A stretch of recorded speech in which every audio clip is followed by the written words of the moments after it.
Hey now, Raiders. Today I wanted to go over my experience with the new NPC in Arc Raiders, the Nomadic or Ermo. I'm calling him Nomadic. Anyways, we are currently on the second rotation of items. For the first week, I only engaged with him to get the bubble head radar charm.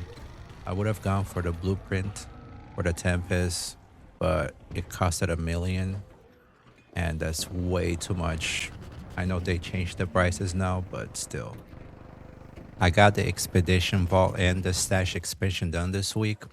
How I decided to go about it was running a lot of Matriarch and Queen raids. Let me give you an advice right off the bat. If you've decided to unlock all of the Expansion Vault and Stash space, go for the Stash expansion first. The extra 12 slots will help you out so much since you have to turn in 18 to 19 Queen cores at once in order to unlock Stash Space or Expedition Vault. I would suggest you go for 18 Matriarch Reactors or Queen cores, which equals 198k.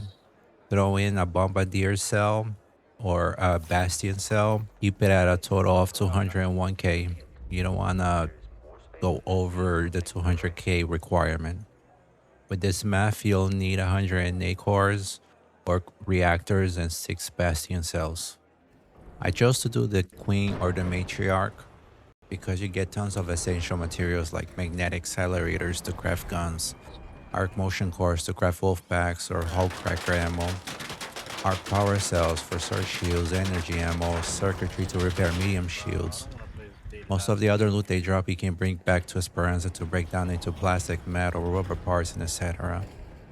I crafted mechanical components and electric components and whatever else I needed. It's a great time to stock up on high-end resources.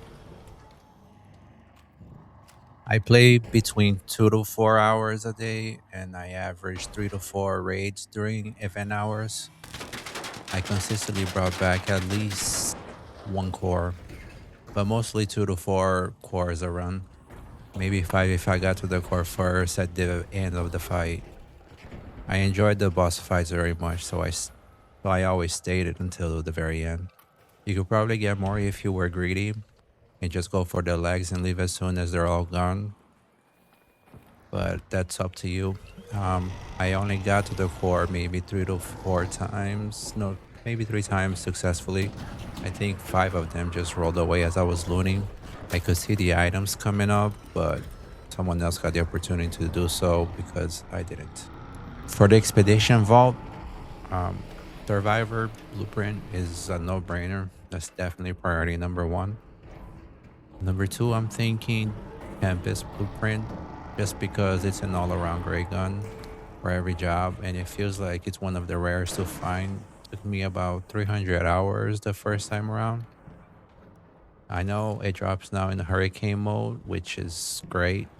Third up would be Vita Spray. I didn't use it too much because of the rarity, which was a big mistake. I had a big realization while farming cores. It's much easier to repair Vita Spray than making herbals for healing. You can't really beat the cost to repair versus the hassle it takes to craft herbals for heals. The next 2 are subject to change, but here's my thought process so far. Wolfpack Blueprint. It's pretty essential for trials, which I love, but can be gotten quite easily during night raids, not gonna lie. As for the last one, Equalizer or Jupiter Blueprint. Right now I'm leaning towards Equalizer because while I'm trying to get both blueprints, I ended up getting 7 Jupiters before I got to see an Equalizer blueprint. Jupiter is a far better option overall because of range. They can take care of Rocketeers far better than Equalizer can. I have thought about just bringing in a Jupiter already crafted as well, just to get going with getting high tier materials for upgrading the benches after the expedition. But I haven't made up my mind yet. This is what I've come up so far. What are your picks? Anyways, overall, it's a good system for in-game players with it costing 200k for stash space. I think it would have been better at 100 to 150k for the expedition vault space, just because it would feel better to fight other medium tier enemies like bastions and bombardiers, since the queen and the matriarch are time gated. I hope Embark brings down the cost for the blueprints. 500k for Wolfpack still bad. Maybe epics should be 250k. Total space stash upgrades are already at 1.2 million and they do require very rare items. I think they could go a little easier on the prices, but it's hard to find the perfect cost currently. Let's have a chat. Tell me how you feel about the new NPC and what 5 items you're choosing to vault to have on your next expedition. As for now, I'll see you topside raiders.